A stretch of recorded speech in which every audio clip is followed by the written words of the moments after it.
교독으로 하나님 말씀 봉독하도록 하겠습니다. 예수께서 즉시 제자들을 재촉하사 자기가 무리를 보내는 동안에 배 타고 앞서 건너편 벳세다로 가게 하시고 무리를 작별하신 후에 기도하러 산으로 가시니라. 저물매 배는 바다 가운데 있고 예수께서는 홀로 무태 계시다가 바람이 거스름으로 제자들이 힘겹게 노젓는 것을 보시고 밤 사경쯤에 바다 위로 걸어서 그들에게 오사 지나가려고 하심에 제자들이 그가 바다 위로 걸어오심을 보고 유령인가 하여 소리 지르니 그들이 다 예수를 보고 놀람이라.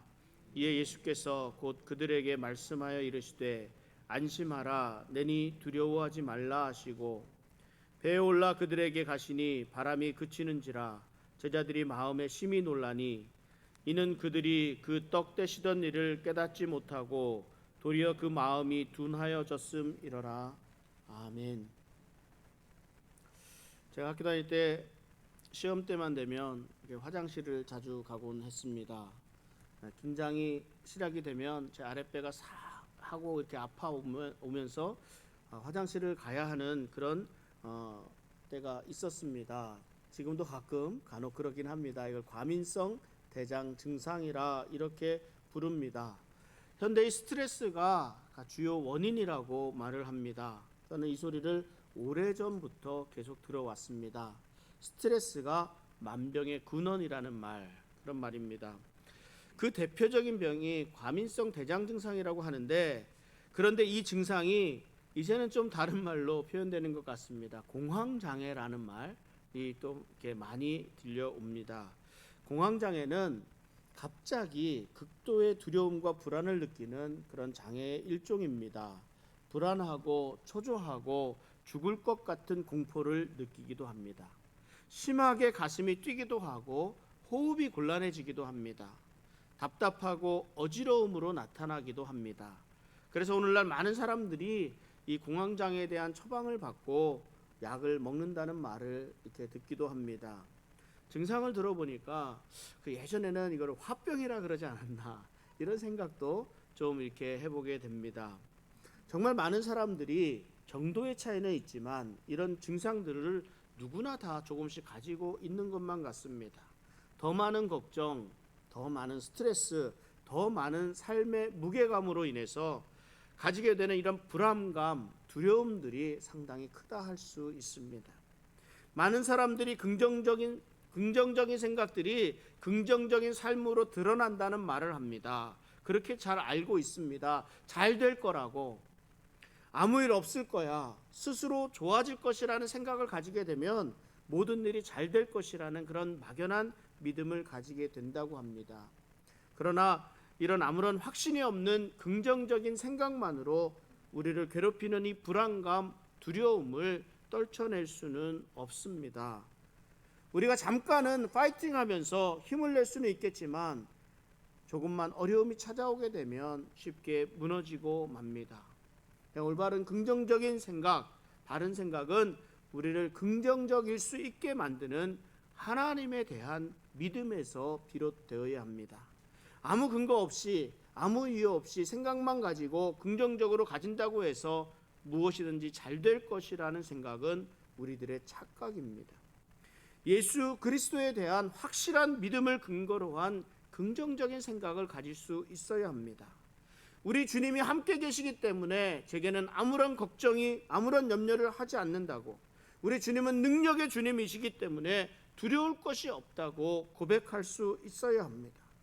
우리 주님은 결코 나를 그냥 내버려 두시지 않는다는 그런 믿음이 있기에 오늘도 담대히 설 수 있다는 신앙 고백이어야 합니다. 이 믿음, 이 믿음의 고백은 그동안 나의 삶을 통해 만난 예수님에 대한 믿음의 고백입니다. 내가 지쳐서 아무것도 할 수 없을 것 같을 때 나를 일으켜 주신 분이 예수님이십니다. 내가 상처 입어서 고통받고 있을 때 내 마음을 위로해 주신 분이 예수님입니다.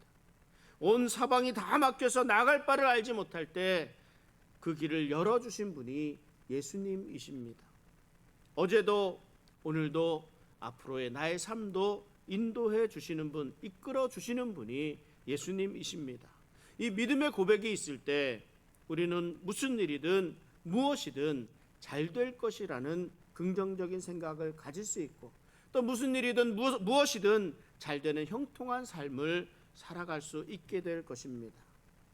내가 가장 고통받았던 순간, 내가 가장 외로웠던 순간, 나와 함께하는 이가 아무도 없다라는 그런 느낌을 가졌던 때가 혹시 있지는 않았습니까? 이러한 때에는 하나님도 계시지 않는 것 같습니다.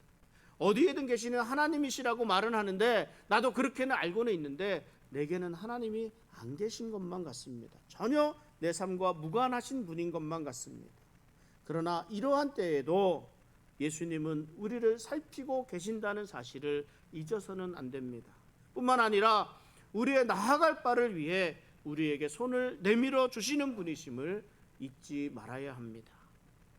예수님과 제자들이 제대로 쉬지도 못하고 또 하루가 지나갑니다. 물고기 2마리와 떡 5개로 남자만 5,000명이 되는 사람들을 먹을 것을 나누어 주었습니다. 제자들이 남은 떡과 물고기를 거두어 두리니 12바구니가 되었다고 말씀합니다. 제자들이 남은 것들을 거둬들이기를 마치자 예수님은 무리를 흩으시고 제자들을 먼저 배를 태워서 바다 저편으로 보내셨습니다. 그 이유를 요한복음에서는 이렇게 설명합니다. 요한복음 6장 15절에 보면, 그러므로 예수께서 그들이 와서 자기를 억지로 붙들어 임금으로 삼으려는 줄 아시고 다시 혼자 산으로 떠나 가시니라. 이 오병이어의 기적을 보고 사람들은 예수님을 잡아서 임금으로 삼으려고 했다는 말씀입니다. 사람들은 예수님이 말씀하시는 하나님 나라와는 전혀 다른 생각을 하고 있습니다. 그래서 예수님은 이 제자들이 이 무리들과 휩쓸리는 것, 그러면 곤란해질 것을 염려해서 제자들을 먼저 바다 건너편으로 보내십니다.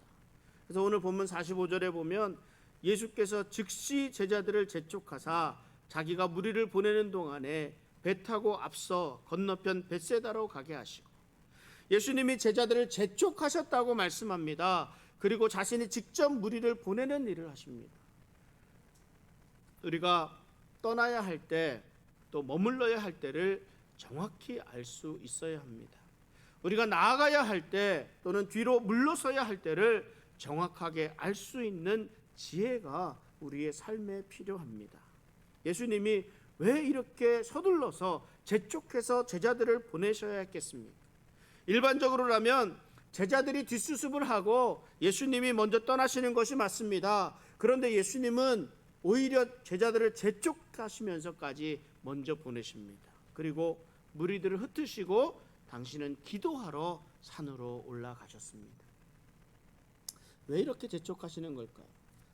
예수님이 사람들의 감정의 변화를 보셨기 때문입니다. 지금까지 무리들은 예수님의 좋은 가르침을 받기 위해서 예수님을 따랐습니다. 예수님께서 베푸시는 기적을 경험하기 위해서 예수님을 따랐습니다. 그 기적이 무엇이었습니까? 병든 자들이 병이 낫는 것이었고, 귀신 들린 자들이 귀신이 쫓겨나가는 그런 일들이었습니다. 그러나 어쩌면 이 기적들은 몸이 아픈 병든 자들이나 귀신이 들렸던 사람들에게는 자신들이 경험하게 되는 놀라운 경험들이었지만, 그것을 옆에서 지켜보는 대부분의 사람들에게는 그저 한 사람의 또 능력 있는 사람이 나타났구나, 훌륭한 가르침을 가지고 있는 선생님 한 분이 등장하셨을 그런 정도였지 않았을까 생각이 됩니다. 그런데 예수님이 베푸시는 기적을 직접 체험하고 나니까 상황이 달라졌습니다. 어떻게 사람이 보리떡 5개하고 물고기 2마리를 가지고 남자만 5,000명, 다 하면 10,000명 이상 되는 사람들을 먹일 수 있겠습니까? 있을 수 없는 일들이 일어났습니다. 그리고 그 현장에 그 자신들이 직접 그 떡과 고기를 받아 먹었습니다. 아직도 그 맛의 여운이 입에서 가시지를 않고 있습니다. 그냥 먹은 것도 아니고 배불리 먹었다고 말씀합니다.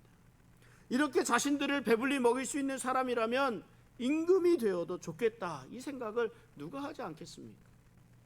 그리고 이러한 말을 들으면 제자들이 혼란스럽지 않겠습니까? 아니, 혼란스럽다기보다는 교만해지는 것을 예수님께서 염려하셨을 수 있습니다. 왜냐하면 제자들은 예수님이 주신 능력, 병 고치는 능력, 귀신을 쫓아내는 그런 권능을 가지고 그 마음껏 베풀고 온 사람들입니다. 병자들이 고침을 받았고 귀신들이 쫓겨나가는 그 기적을 베풀고 온 사람들입니다. 영적인 병, 육적인 병을 다 고칠 수 있었습니다. 그런데 이제는 양식의 문제까지 해결될 수 있다니 정말 대단하지 않습니까? 그러나 예수님이 생각하시는 하나님의 나라는 이런 떡과 물고기로 배불리 먹을 수 있는 나라만이 아니었습니다. 이 사건은 마치 예수님이 40일을 금식하시고 난 이후에 사단으로부터 유혹을 받았던, 시험을 받으시는 그런 장면과도 흡사하다 할 수 있습니다. 돌로 떡을 만들고 권력을 쥐어주면서 유혹하는 그런 일과 무엇이 다르겠습니까? 이러한 유혹이 다가오는 것을 느낄 때 예수님은 제자들과 무리들을 떨어뜨리고 무리들을 흩으셨습니다. 자신 또한 기도하러 산으로 올라가셨습니다. 우리 성도님들, 여러분들은 이러한 유혹이 다가오는 것을 느끼게 되면 어떻게 대응하시겠습니까? 예수님처럼 이렇게 단호하게 거기서 끊고 산으로 기도하러 올라가시겠습니까? 아니면 우물쭈물 어찌할지 몰라서 우물쭈물거리고 있으시겠습니까? 우리 사람들은요, 저만 그런지 모르겠습니다만 참 호기심이 많습니다. 그리고 미련도 참 많습니다. 그래서 이런 것들이 이거는 유혹이라는 것을 너무나 잘 알고 있으면서도 불구하고 그 맛이라도 한번 보려고 하는 성향이 있습니다. 넘어가지만 않으면 될 것 아니냐, 마음을 단단히 먹고 도대체 어떻게 되는지 한번 보자 하는 그런 마음도 있습니다. 이런 거 참 많습니다. 한편으로는 그냥 놓기가 참 아쉽기도 합니다. 아깝기도 합니다. 그래서 우물쭈물합니다. 가야 될지 말아야 될지, 해야 될지 말아야 될지, 내가 가져야 될지 놓아야 될지 말입니다. 주변에서 맴돌기도 하고 그것을 손에 쥐었다 놓았다 반복하기도 합니다. 왜 그럴까요? 우리의 욕심 때문에 그렇습니다. 내 것이 아니면 건들지 않으면 됩니다. 내 것이 아니면 가지지 않으면 됩니다. 그런데 보기라도 하자고, 만져라도 보자고, 그렇게 되면 유혹에 넘어가기가 쉽게 됩니다. 국뽕이라는 말 전에도 한번 말씀을 드렸습니다. 정말 한국 사람이라는 자존감이 요즘에 많이 높아져 가는 것 같습니다. 물론 코로나 방역으로 인한 인지도가 많이 높아지고 우리 기술력이 좋아져서 많은 기업들이 해외로 진출하게 되면서 많이 알려졌기 때문일 것입니다. 그러면서 한국에 대한 관심이 많아진 가운데 한 미국 사람이 한국 사람들은 정직하다라는 말을 한번 실험하고자 하는 그런 실험을 이렇게 했습니다. 그래서 한국의 어느 거리에 상점 앞에다가 그 의자 위에 그 카메라 가방을 이렇게 올려놓았습니다. 그리고 어떻게 되는지 이렇게 숨어서 그걸 이렇게 찍으면서 이렇게 지켜봅니다. 1시간, 2시간 지나도 아무도 그 가방에 관심을 갖지 않습니다. 의자 밑에 있으니까 이게 참 그래서 그런가 하고 그 가방을 갖다가 테이블 위에 이렇게 올려놓습니다. 그리고 또 기다렸는데 아무도 관심을 갖지 않습니다. 이뿐만이 아닙니다. 커피숍 같은데, 카페에서 사람들이 화장실을 갈 때 노트북하고 가방을 그 위에 테이블 위에 그대로 놓고 가는 것, 이것을 참 신기하게 생각하기도 합니다. 다른 나라에서는 이렇게 카메라 가방을 의자나 테이블 위에 올려놓는다든지 노트북이나 가방을 이렇게 올려놓는다고 하면은 다른 사람들이 가져가십시오라는 그런 의미라고 받아들이면 된다고 합니다. 그만큼 남의 물건을 탐하지 않는 한국인들의 정직을 드러내는 것이라고 말을 하기도 합니다. 물론 한국에도요, 도둑도 있습니다. 소매치기도 있습니다.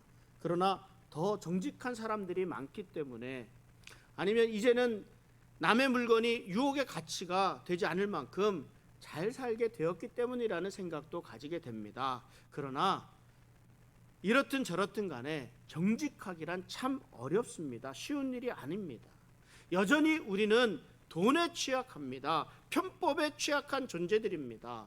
여러 가지 성적인 유혹에 쉽게 넘어갈 수 있는, 그래서 이런 여러 가지 유혹들이 다가오게 되면 쉽게 뿌리치지 못하는 연약한 존재들입니다. 이러한 유혹에 예수님은 단호하셨습니다.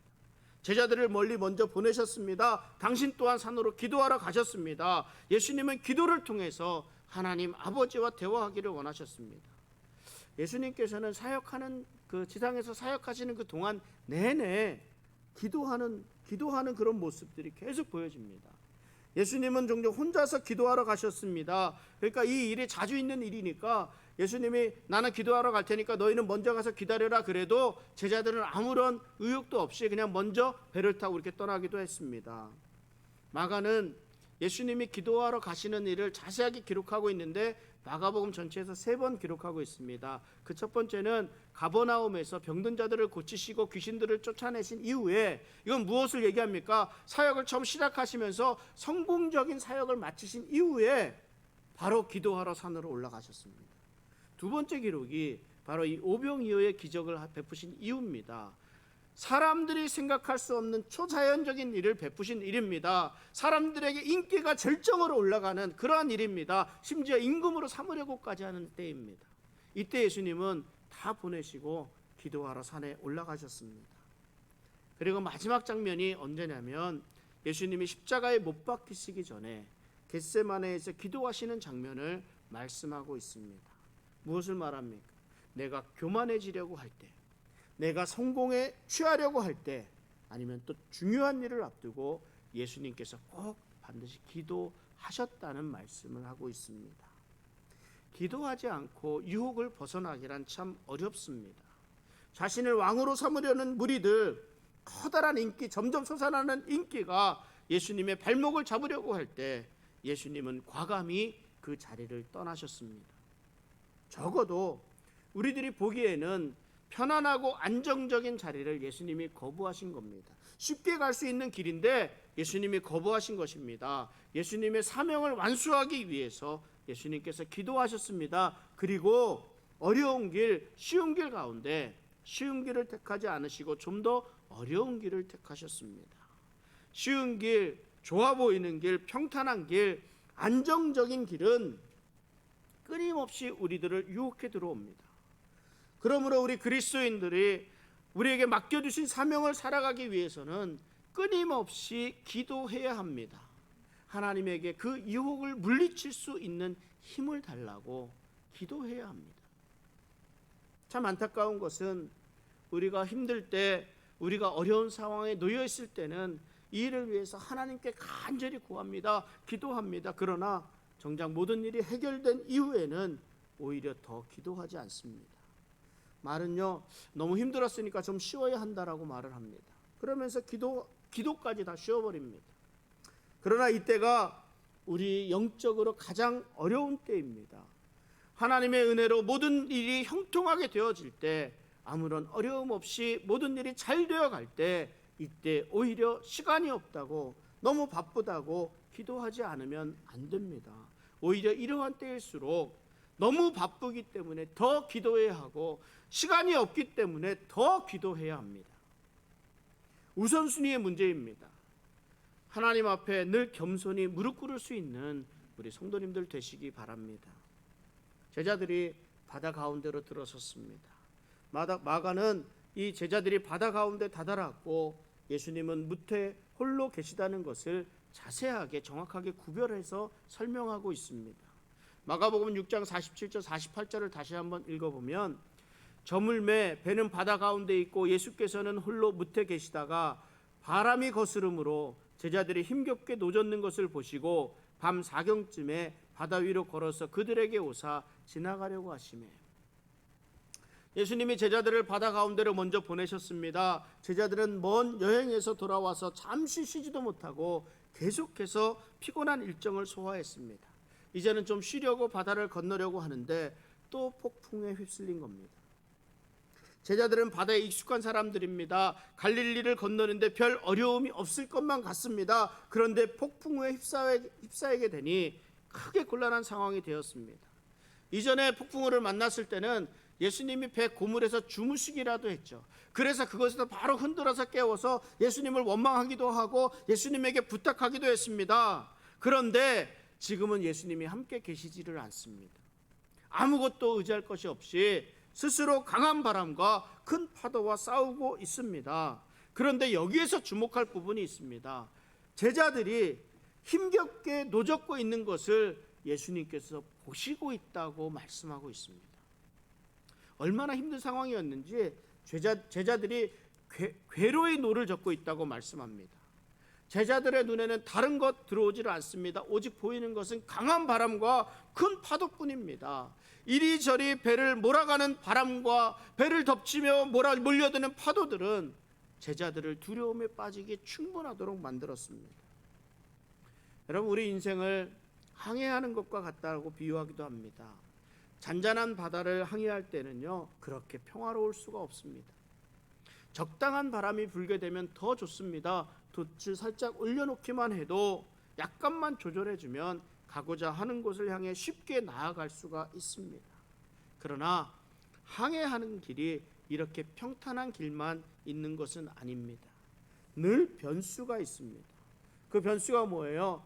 좀 더 강한 바람과 파도와 조류 등입니다.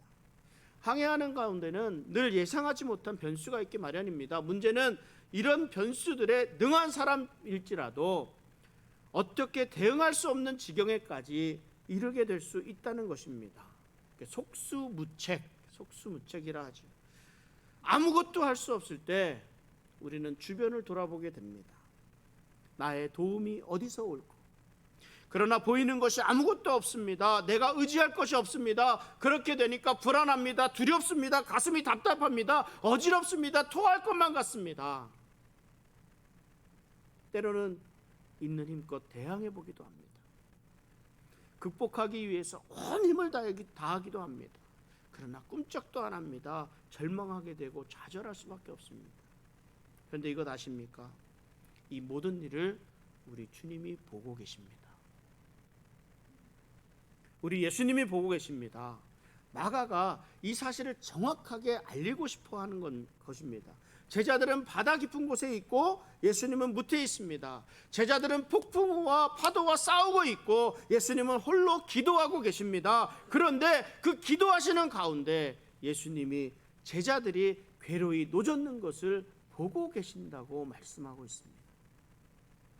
아무도 없는 것이 아닙니다. 내가 의지할 곳이 아무도 없다고 낙심하지 말아야 합니다. 내 모든 상황을 지켜보고 계시는 우리 주 예수님이 계십니다. 이것을 잊지 말아야 합니다. 제자들이 왜 이 어려운 때에 예수님을 생각하지 못하고 있었을까요? 우리들에게 어려운 일이 닥치게 되면 왜 우리 눈에 예수님이 보이지 않는 것일까요? 우리들의 부족한 믿음 때문에 그렇습니다. 흔들리는 믿음 때문입니다. 그래서 훈련이 필요합니다. 어떤 훈련이에요? 경건의 훈련입니다.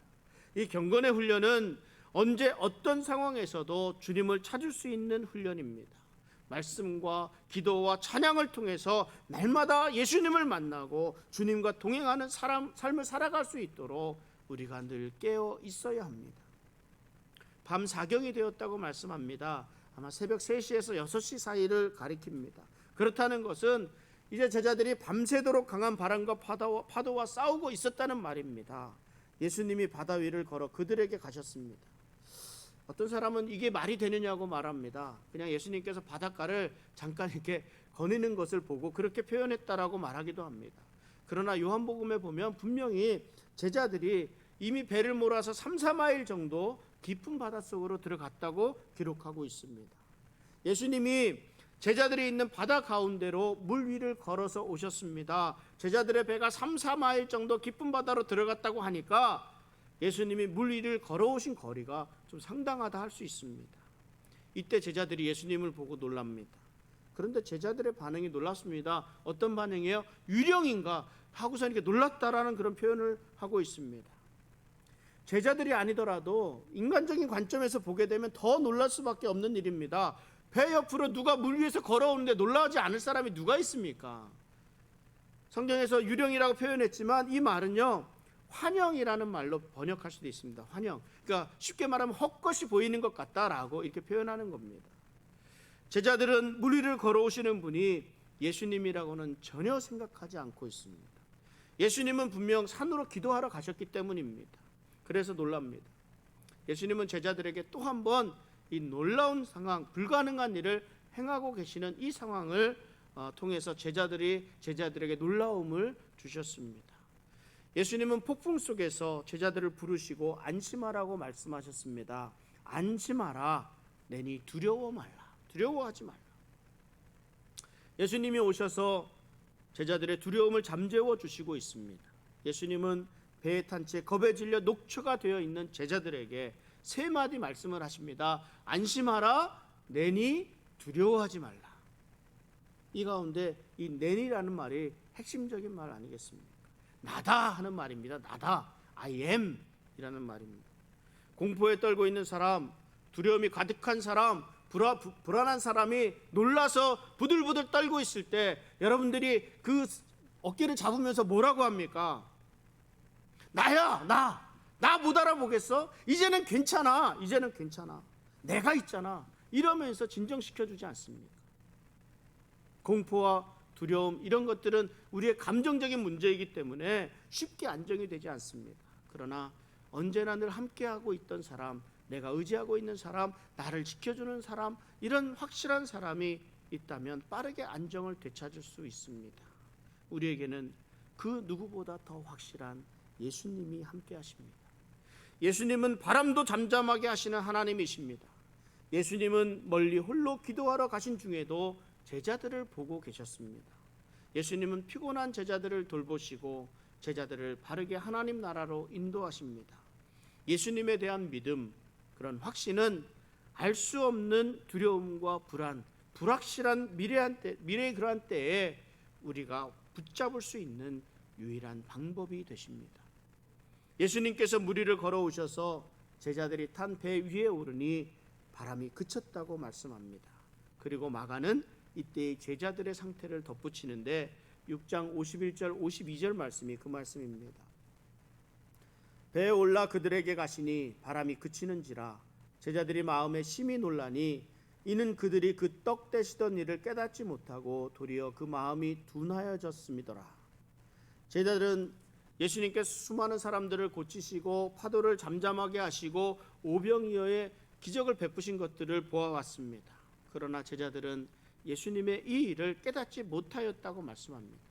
예수님이 베푸신 기적을 보고도 깨닫지 못하였습니다. 작은 떡 5개, 물고기 2마리 가지고 이것이 몇 배로 늘어나는 것을 직접 경험했지만 여전히 제자들이 예수님이 누구신지 또 그분이 어떤 일을 하실 수 있는 분이신지를 제대로 깨닫지 못하고 있습니다. 결국 이 말은 예수님이 하나님의 아들이시라는 것을 믿지 못한다는 말입니다. 마가는 그들의 마음이 둔하여졌다고 그 이유를 설명하고 있습니다. 예수님이 물 위를 걸어온 기적은 무엇입니까? 자연을 초월한 기적이에요. 예수님이 제자들에게 보여주신 초자연적인 기적입니다. 이것을 통해서 자연스럽게 자연을 다스리시기까지 하시는 예수님, 하나님의 아들이신 예수님, 메시아이신 예수님을 드러내신 겁니다. 그런데 마가는 제자들의 마음이 둔하여져서 제대로 깨닫지 못한다고 말씀하고 있습니다. 마가복음은 마가가 지금 기록을 하고 있는 것이지만 이 모든 내용은 베드로가 그대로 전해준 내용을 기록하고 있습니다. 베드로는 자신과 이 제자들의 계속되는 이 불신앙에 대해서 언급하고 있습니다. 제자들이 계속해서 책망을 받고 있잖아요. 이러한 제자들의 모습은 단순히 이해하지 못하는 정도가 아닙니다. 사실 이때 사용되는 말은요, 불신자들을 지칭할 때 사용하는 말입니다. 그러니까 예수님이 하나님의 아들이라는 것을 거부하는 지경에까지 이르러 있다는 그런 말입니다. 여러분, 예수님의 제자들이 예수님의 가르침을 받지 않았습니까? 아니면 예수님의 가르침으로 능력을 베푸지 못했습니까? 제자들에게 예수님은 병 고치는 능력도 주셨고 귀신을 쫓아내는 권능까지도 허락하셨습니다. 이를 사용해서 이들은 놀라운 기적을 베풀기까지도 했습니다.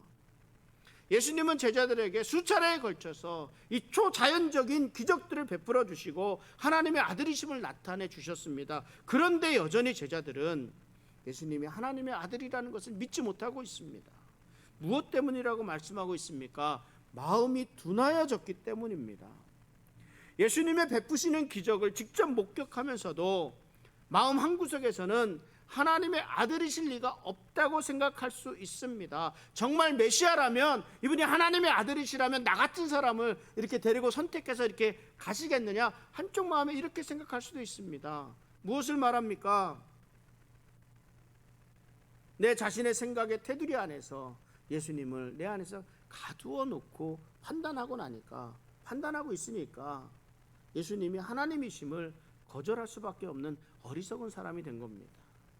우리 또한 이런 제자들과 같은 태도를 보일 수 있습니다. 우리에게 예수님이 베풀어 주신 은혜가 없습니까?